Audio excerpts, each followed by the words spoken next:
Equity mutual funds के प्रकार part 3। हम फिर आ गए। हम इक्विटी फंड्स को जिस आधार पर क्लासिफाई करना ऑलरेडी सीख चुके हैं वो है टाइप ऑफ इन्वेस्टिंग, वैल्यू और ग्रोथ, और टाइप्स ऑफ स्टॉक्स जिनमें वो इन्वेस्ट करते हैं।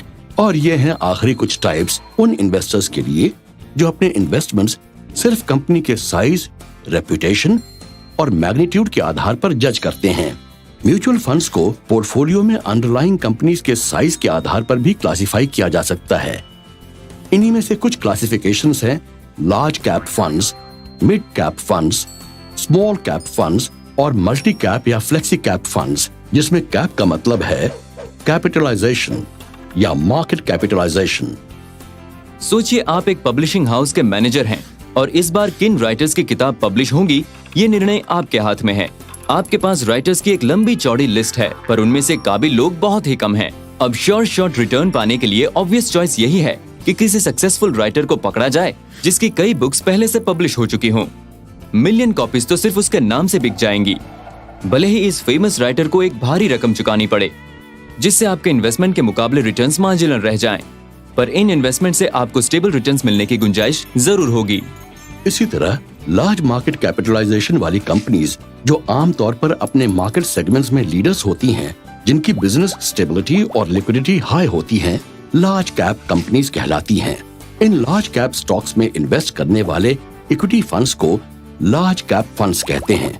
फिर वही एग्जाम्पल, एक स्मार्ट पब्लिशर होने के नाते आप किसी बेहद टैलेंटेड लगने वाले न्यूकमर की राइटिंग को भी परखना चाह सकते हैं। अब भले ही उसे रेप्यूटेड राइटर होने का फायदा नहीं मिले, लेकिन वो आपको एक रेप्यूटेड राइटर जितना महंगा भी नहीं पड़ेगा। ये आपके लिए ऐसा अवसर है जहां लो कॉस्ट पर उसकी राइटिंग में इन्वेस्ट करके आप उसकी पब्लिकेशंस के हिट होने पर बहुत ज्यादा रिटर्न्स कमा सकते हैं। बिल्कुल सही। लोअर मार्केट कैपिटलाइजेशन वाली कंपनीज जो आमतौर पर बिजनेस एनवायरनमेंट के लिए नई और खुद को स्टैब्लिश कर रही होती हैं, मिड या स्मॉल कैप कंपनीज कहलाती हैं। ये अपेक्षाकृत ज्यादा रिस्की और लिक्विडिटी में कमजोर होती हैं, पर इनमें विकास की क्षमता काफी हो सकती है। स्मार्ट इन्वेस्टमेंट मैनेजर्स हमेशा ऐसी स्मॉल कंपनीज की तलाश में रहते हैं जिनमें कल का मार्केट लीडर्स बनने की क्षमता हो, और ऐसी कंपनीज के स्टॉक्स को चुनकर वो कंपनीज के विकास के साथ आपको भी आपके इन्वेस्टमेंट्स की ट्रू वैल्यू का एहसास दिलाने में मदद करते हैं। जो इक्विटी फंड्स स्मॉल या मिड कैप स्टॉक्स में इन्वेस्ट करते हैं उन्हें स्मॉल या मिड कैप फंड्स कहते हैं। जो फंड्स इन तीनों के कॉम्बिनेशन में इन्वेस्ट करते हैं उन्हें फ्लेक्सी कैप या मल्टी कैप या ऑल कैप फंड्स कहते हैं, जो मार्केट कैप साइज में इन्वेस्ट करते हैं और जिनके पोर्टफोलियो में लार्ज, मिड और स्मॉल कैप स्टॉक्स की पूरी रेंज होती है। और शुद्ध इक्विटी फंड्स के अलावा इक्विटी ओरिएंटेड फंड्स भी होते हैं जो मुख्य रूप से तो इक्विटीज में इन्वेस्ट करते हैं पर जिनका एक पोर्शन फिक्स्ड इनकम में भी इन्वेस्टेड होता है।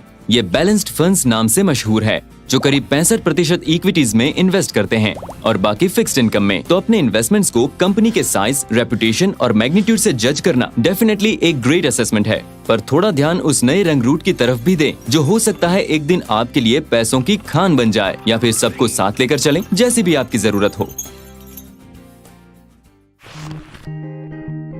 आशा है आपको वीडियो पसंद आया होगा। देखते रहिए और हम इन्वेस्टिंग कॉन्सेप्ट समझने में आपकी पूरी मदद करेंगे। आप चाहे तो अपनी प्रतिक्रिया हमें editor@templeton.com पर भेज सकते हैं।